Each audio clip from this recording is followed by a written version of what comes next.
Hi everyone, my name is Isabella Maha, and today I'm giving a presentation on blood spatter analysis. So in the late 1990s and the early 2000s, shows like NCIS, Law and Order, and even reality TV shows like Cops started airing on national TV. This really piqued the public's interest because we like to see an insider look of forensic investigations. However, we know that these shows don't always show exactly 100% reality. Think about on NCIS, they take a fingerprint, they upload it to a computer, and in 10 seconds they have a suspect.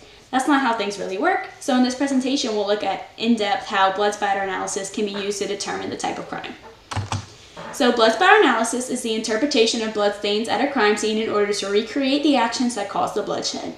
This can be done with three things: the pattern, the direction, and the velocity. And this is used to determine what crime occurred, what weapon was used, and the means. Just a trigger warning that these slides do contain real photos from crime scenes of blood stains, so if that bothers you, you might want to sit this presentation out. So we have the three patterns. We have passive, transfer, and impact/projected. We'll go deeper into passive and impact/projective, but for transfer, this is usually going to be a handprint, a fingerprint, or a footprint, and this is used to determine the area where the crime occurred. So for impact/projective, we have four main types. We'll start with gunshot wounds. And if we look right here for our gunshot wound, it's characterized by a dense area in the center right here. And then it's going to spray out into mist. And usually it's going to be a little white dot here in the center. There's just not one in this picture. And that's caused by where the bullet actually hits. Then we have arterial spray, which is going to be the result of a major artery being severed. It's characterized by heavy amounts of blood, dense amounts of blood. And it can be caused usually by the neck being slit open. Then we have cast off, which is going to be results of the objects in an arc motion. Think about like a pipe being used to hit somebody. Whenever they pull back, the blood on the tip of the pipe will be like splayed in an arc pattern behind them. And then they can use the pattern of the arc to determine what weapon was used. Then we have experiated spatter, and this is from an internal injury that causes blood out of the nose or the mouth, usually characterized by oxygen bubbles in the blood spatter, like right here, and usually other bodily fluids like mucus.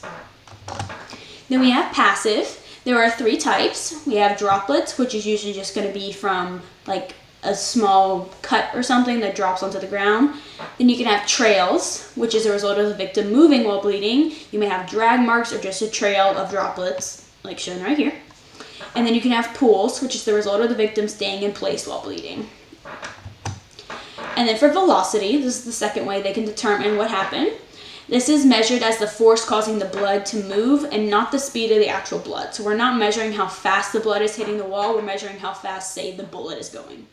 And it's measured in feet per second. We'll start with low velocity. So usually these are similar to droplets.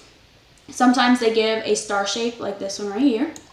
And it's going to be less than 5 feet per second. And you're going to start to see spines and satellites being created. So this is a spine right here. And then these little droplets out here are satellites.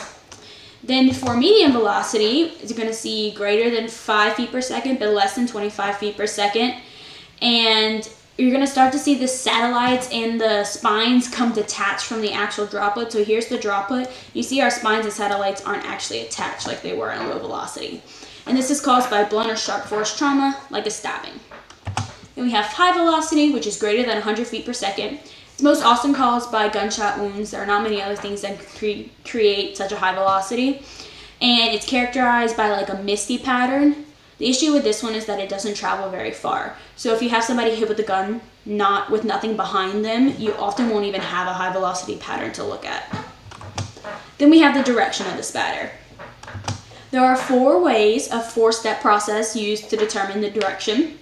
First, we're going to look at the directionality. Let me move. So right here we can see a blood stain, and when we're looking, you can determine the direction by where the tail is or where the spine and satellite is going. So this direction of the blood spatter was going this way, as this arrow indicates, because of the spine right here. Then next we're going to look at the area of convergence. This is often done by taking a physical piece of string. You're going to put the string pinned right here at the highest point, and you're going to draw it up through the center of the blood stain, and you're going to do this on all the blood stains around, and it's going to converge at a single point on a 2D plane. So just on the floor or just on the wall. You can see that right here, just on the floor here. Then you're going to do this with the area of origin, same exact process as area of convergence, but you're going to do it on a 3D plane. So if it happens to be on the wall and on the floor, you'll draw from here, and instead of going straight through the blood stain, you're going to come up into a 3D area and pin it to the wall, say.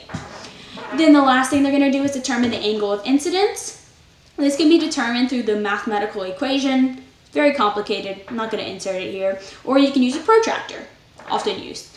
Now, the degree tells, you can tell what degree it happened at by what the stain looks like. So if you're hit with a 90-degree blow, it's going to be circular droplets. Around 75 degrees, you're going to start to see satellites and spines, like we saw in medium velocity, that are directional. And then as the angle decreases, it's going to become more elongated, and you're going to get this exclamation point looking blood stain, like here, right here. See how it's kind of like an exclamation point if the point was right here.